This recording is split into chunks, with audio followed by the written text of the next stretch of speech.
गौतम बुद्ध की यह कहानी सुनने से आपके अंदर का सारा टेंशन और चिंता जो भरी हुई है, जो हमको हमारी जिंदगी में जीने नहीं देती। सब लोगों को टेंशन और चिंता की वजह से रोना आता है। यह कहानी सुनने के बाद टेंशन आपके दूर दूर आसपास भी नहीं भटकेगा। लेकिन दोस्तों, कहानी शुरू करने से पहले आप हमारे चैनल को सब्सक्राइब कीजिए और इस वीडियो को एक लाइक कीजिए। तो चलिए हम अब बढ़ते हैं हमारी कहानी की ओर। ये बात उन दिनों की है जब बुद्धा मरवन शहर में अपना समय व्यतीत कर रहे थे। इस समय तक बुद्ध की प्रसिद्धि दूर दूर तक फैल चुकी थी। बहुत दूर दूर से लोग अपनी चिंताओं और परेशानियों का समाधान खोजने के लिए गौतम बुद्ध के पास आते थे। ऐसे ही वन दिन जब बुद्ध मरवन में अपने शिष्यों को प्रवचन दे रहे थे, तो एक अधेड़ उम्र का व्यक्ति अपने 21 वर्ष के पुत्र को अपने साथ लिए बुद्ध की तरफ चला आ रहा था। जब यह प्रवचन स्थल के पास पहुंच गया तो गौतम बुद्ध ने एक नजर उन पर डाली और इशारे से बैठने के लिए कहा। जब प्रवचन समाप्त हो गया और सभी लोग वहां से चले गए तो बुद्ध ने उस व्यक्ति को अपने पास बुलाया और बैठने के लिए कहा। वहां चारों तरफ हरियाली छाई हुई थी। मौसम बहुत सुहाना था और तरह तरह के पक्षियों की आवाजें गूंज रही थीं। ऐसा नजारा देखकर उस व्यक्ति को अंदर से असीम शांति महसूस हो रही थी। इसके बाद बुद्ध ने उस व्यक्ति से आने का कारण पूछा तो इस पर व्यक्ति ने कहा, यह तथागत, मैं 2 दिन की लंबी यात्रा करके अपने पुत्र को आपसे मिलवाने लाया हूं। यह मेरा इकलौता पुत्र है और यह हर समय थका थका रहता है। ऐसा लगता है जैसे इसके अंदर कोई जान ही नहीं है, कोई प्राण ही नहीं है। इसका स्वभाव भी काफी चिड़चिड़ा हो गया है। अगर हम इससे कुछ भी कहते हैं तो यह हमारी छोटी छोटी बातों पर गुस्सा हो जाता है। इसके देखने की क्षमता भी उम्र से पहले ही कमजोर हो गई है और इसके बाल भी सफेद पड़ने लगे हैं। इतनी कम उम्र में इतनी बड़ी उम्र का लगना, मुझे तो कुछ समझ नहीं आ रहा कि इसके साथ हो क्या रहा है तथागत। मैं अपने पुत्र के स्वास्थ्य को लेकर बहुत चिंतित हूं। जब मैं अपने पुत्र को डॉक्टर जी के पास लेकर गया तो उन्होंने कुछ औषधि दी और कहा, अपने पुत्र को तनाव कम लेने के लिए कहो। वो अपने दिमाग में बहुत अधिक तनाव लेता है, इसीलिए उसकी ऐसी हालत हो गई है।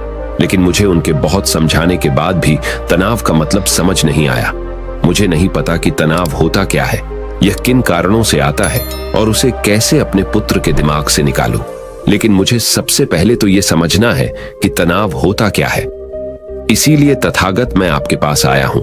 कृपया आप मेरी समस्या का समाधान कीजिए। यह सुन बुद्ध उसके पुत्र को बड़े ध्यान से देखते हैं, उसके चेहरे को देखते हैं, उसकी आंखों को देखते हैं और फिर उसके हाथों की नस को भी देखते हैं।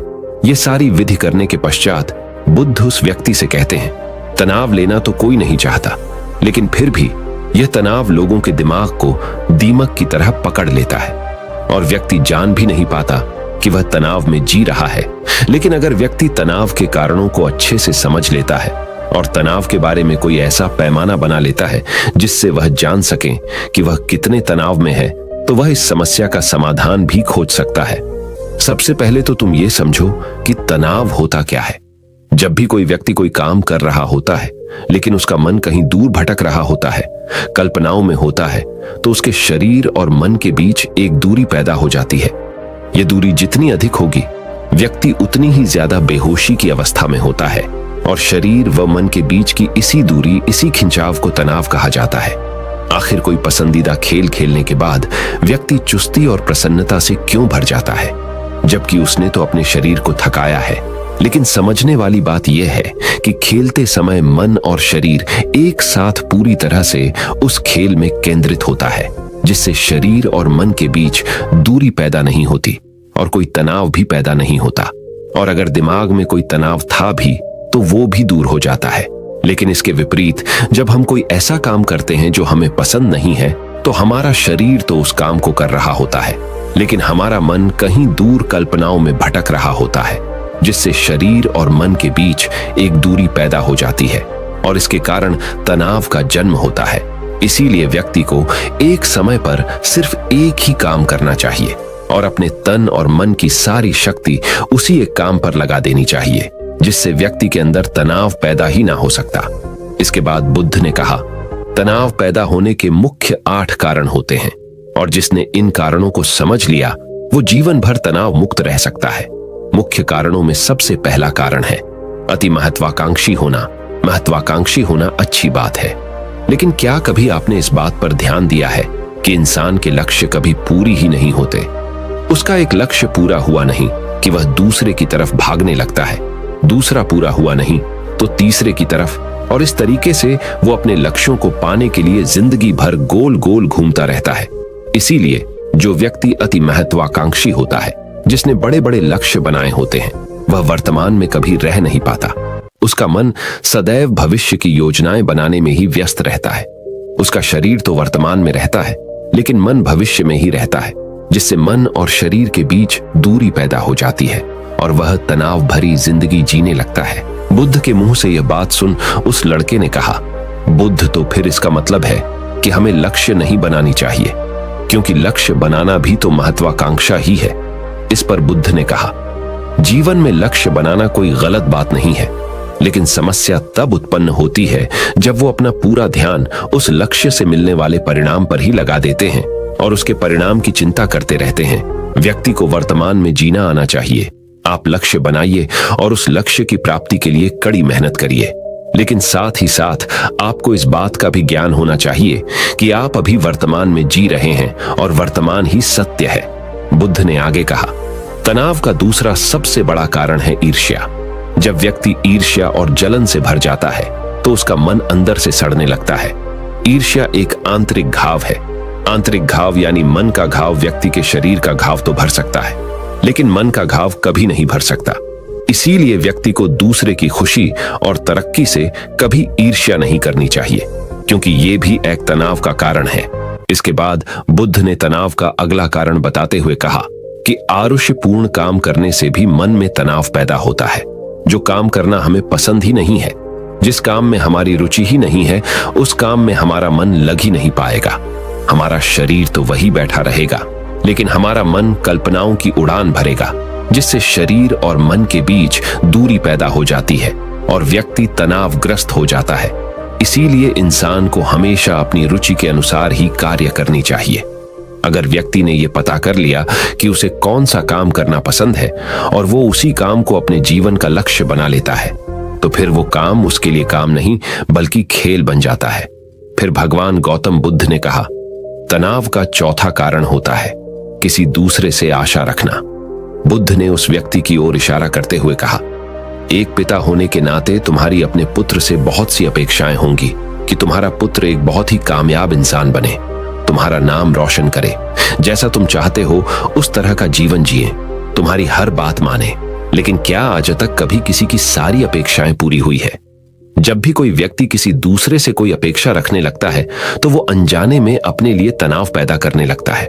जरा सोचो कि अगर तुम्हारा बेटा तुम्हारे अनुसार काम नहीं कर रहा और वो नहीं बन पा रहा जो तुम उसे बनाना चाहते हो, तो निश्चित रूप से तुम्हारे दिमाग को तनाव पकड़ लेगा। तुम तनाव से भरा जीवन जीना शुरू कर दोगे और इस तनाव के बस में आकर तुम ऐसा व्यवहार करोगे, ऐसी बातें करोगे कि तुम्हारा अपने पुत्र के साथ संबंध और भी खराब होता चला जाएगा। इसीलिए व्यक्ति को जितना हो सके उतनी कम अपेक्षाएं दूसरों से रखनी चाहिए, और अगर पूरी तरह से तनाव मुक्त रहना है तो दूसरों से अपेक्षा रखना ही बंद कर दो। इसके बाद गौतम बुद्ध ने कहा कि शारीरिक कष्ट भी इंसान के तनाव का एक कारण होता है। जब व्यक्ति किसी शारीरिक पीड़ा से गुजर रहा होता है तो उसका पूरा ध्यान बस अपने उस शारीरिक दर्द पर होता है और वो पूरे दिन बस उसी के बारे में सोचता रहता है, जिससे उसका मन दुख के विचारों से भर जाता है और ऐसी स्थिति में व्यक्ति तनावग्रस्त रहने लगता है। यह सुन उस व्यक्ति ने कहा कि हे बुद्ध, शारीरिक दुख तो किसी भी व्यक्ति को हो सकता है, तो फिर क्या हुआ? व्यक्ति जीवन भर तनाव में ही जिएगा। इसका जवाब देते हुए बुद्ध ने कहा कि इंसान को यह बात समझनी चाहिए कि हमारा जीवन दुखों का आधार है। जैसे जैसे हमारा जीवन आगे बढ़ता है, इसमें दुख आते हैं, बीमारियां आती है और फिर अंत में मृत्यु भी आती है। तो बीमारियां इंसान के जीवन का अभिन्न अंग है, कोई इनसे बच नहीं सकता। बस किसी किसी के जीवन में ये समय से पहले आ जाता है तो किसी के बाद में, लेकिन बीमारियां पड़ती सबको है। जब इंसान का मन इस बात को अच्छे से समझ लेगा तो फिर वह अपनी बीमारी के बारे में सोच सोचकर ज्यादा तनाव नहीं लेगा, क्योंकि यह हमारे जीवन का अभिन्न हिस्सा है और इसके लिए व्यक्ति को शारीरिक रूप से भी अभ्यास करते रहना चाहिए। अपने जीवन में व्यायाम और स्वस्थ जीवन शैली को भी जगह देनी चाहिए। ताकि उसका शरीर लंबे समय तक निरोगी रहकर सही से काम कर सके। तनाव का अगला कारण होता है अपनी योजनाओं को समझने के लिए समय न देना। कुछ लोगों के दिमाग में कोई विचार आया नहीं है कि वो बिना सोचे समझे उस पर काम करना शुरू कर देते हैं, और जब उस काम में उन्हें असफलता मिलती है तो वह तनाव से भर जाते हैं, क्योंकि उन्होंने उस काम को शुरू करने से पहले उसके बारे में पूरी जानकारी इकट्ठा नहीं की थी। इंसान को कोई भी काम शुरू करने से पहले उसके अच्छे और बुरे परिणामों के बारे में ठीक से सोच विचार कर लेना चाहिए। इंसान को इस बारे में भी सोच लेना चाहिए कि अगर ये योजना सफल नहीं हुई तो फिर इसके बाद मैं क्या करूंगा।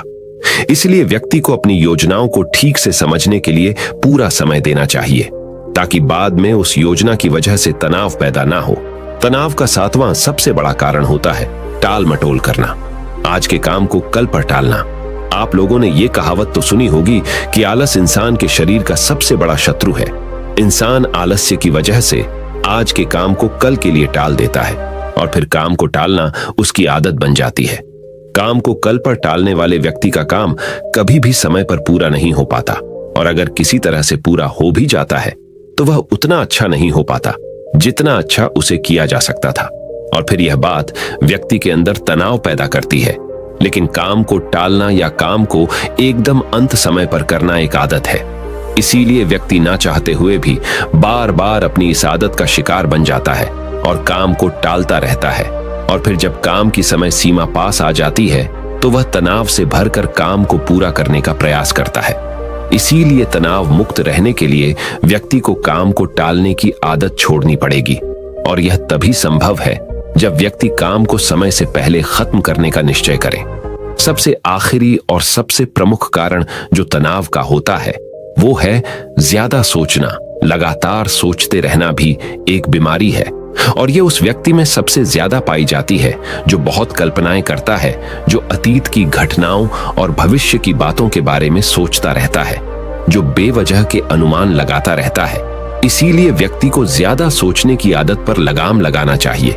इसके लिए जितना हो सके खुद को काम में व्यस्त रखना चाहिए, और हर दिन ध्यान का अभ्यास करने को अपने जीवन का हिस्सा बना लेना चाहिए।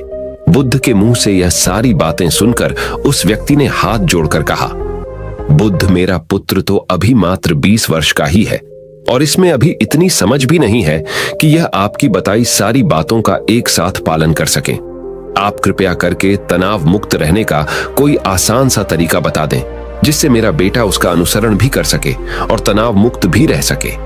उस व्यक्ति की यह प्रार्थना सुन बुद्ध ने कुछ सोचते हुए जवाब दिया, अगर तुम इतनी सारी बातों का पालन नहीं कर सकते तो इसके लिए एक बहुत ही आसान विधि है। तुम एक बार में एक काम को करने पर ध्यान लगाओ और वो काम करते रहो। उस समय पर सिर्फ उसी काम को करो, सिर्फ उस पर ही अपना पूरा ध्यान लगाओ, और अगर तुम्हारा मन इधर उधर भटक जाता है तो जैसे ही तुम्हें याद आए उसे वापस फिर उसी काम में लगा दो।